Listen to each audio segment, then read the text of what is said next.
us have the ability to become more comfortable in the cold weather. If you are someone that loves adventuring, getting out in the winter woods, this is going to add immensely to your time in nature. Physical acclimation is fairly straightforward, and I'll explain exactly how to do it. Psychological acclimation is a completely different sort of beast, and this is where true comfort in the cold comes into play. So most of this video will be spent in learning how to become psychologically comfortable in cold weather, to actually enjoy the sensation of cold. Physical acclimation is fairly straightforward. All we're doing is trying to get our body to respond more appropriately to cold weather. Initially, if we're summer conditioned to temperatures at 80, 90 degrees Fahrenheit or more, our body is learning when to take blood from the extremities and shuttle it to the core. In warm weather, blood is always out in the extremities. We're never getting that response or that practice of shuttling blood into the core. As soon as we hit cold weather, then all the blood in my extremities go into the core. It says, cold emergency, cold emergency. Get all the blood inside and warm the vital organs, the brain, heart, lungs. And then what happens is my extremities begin to get cold. And that is where most of us feel our feet and our hands, and then our arms, our nose, everything's starting to really get uncomfortably cold. As soon as cool weather starts to come in the autumn, that is our chance. Start driving with your window down, especially when it's a little bit uncomfortable. Don't do this to the point where your hands are going to be compromised, your fingers are going to be compromised on the wheel. But allow yourself to get cold and to experience that. Get out barefoot.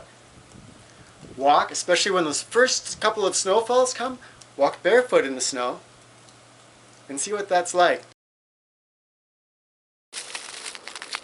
When it snows, we have the opportunity to go barefoot. If this seems too extreme, don't worry. It is not a necessary component of your cold weather conditioning. But it does give your feet a little head start. Helps them to stay warmer when you have them in boots in the winter. And it will give you another little bonus on your overall cold conditioning. When you first put your feet into the snow in the winter, it's almost electric, the feeling. But over time, you'll be able to stand longer and longer in the snow.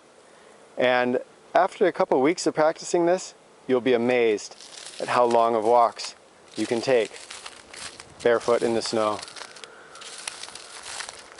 Make sure that you're aware of frostbite. You don't want to stay out until you start to freeze tissues. This snow that I'm in is icy. It doesn't cling to the skin, and it's a great way to begin because there's much less danger of frostbite and you just get the sensation of cold.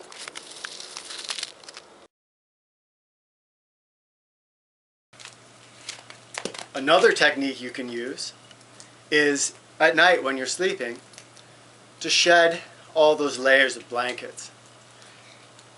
If you're sleeping and it's just your skin against the air, especially if it starts to get slightly uncomfortably cool, sit with it for a little while. Lay there and experience that and see what happens. You again are physically conditioning your body, physiologically conditioning your body to start to become more tolerant of cold weather. Finally, if you're brave enough, do the hot and cold shower trick. when you're in that shower and it's nice and warm and you're really enjoying it, switch it all the way to cold.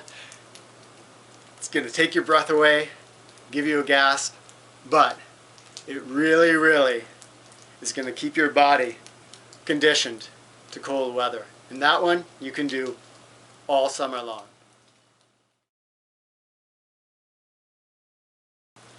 Psychologically, we have a greater challenge ahead of us. And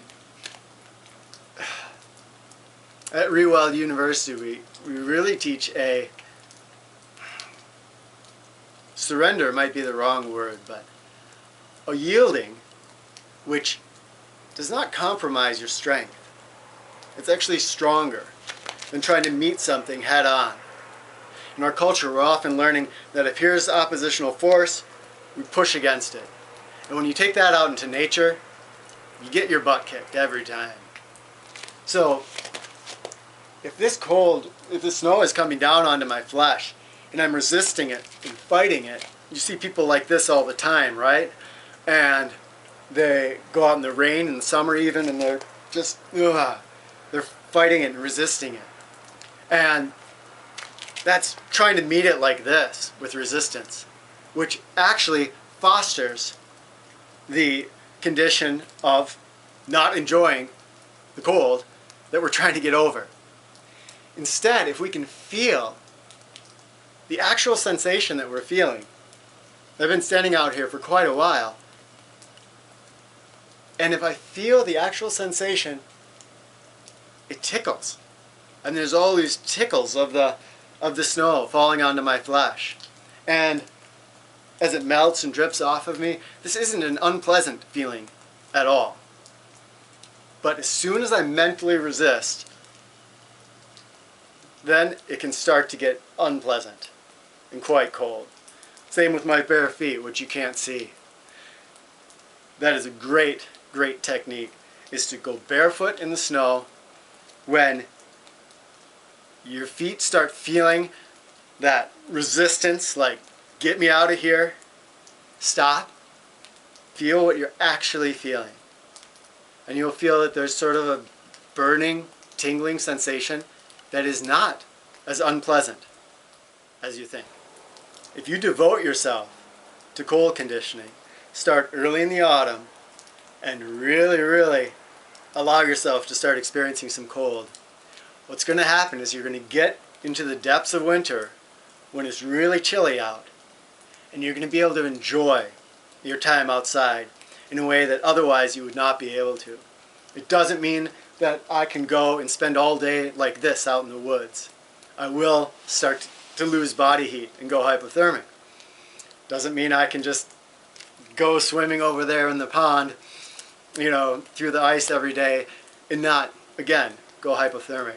We're not becoming proof against that, but we are expanding the range of what we find pleasant as far as cold goes to a huge degree, so that when other people around us are shivering and freezing, we are still feeling comfortable in the cold. And physiologically, we're still able to have dexterity in our fingers, dexterity in our toes, and be keeping blood out in those extremities.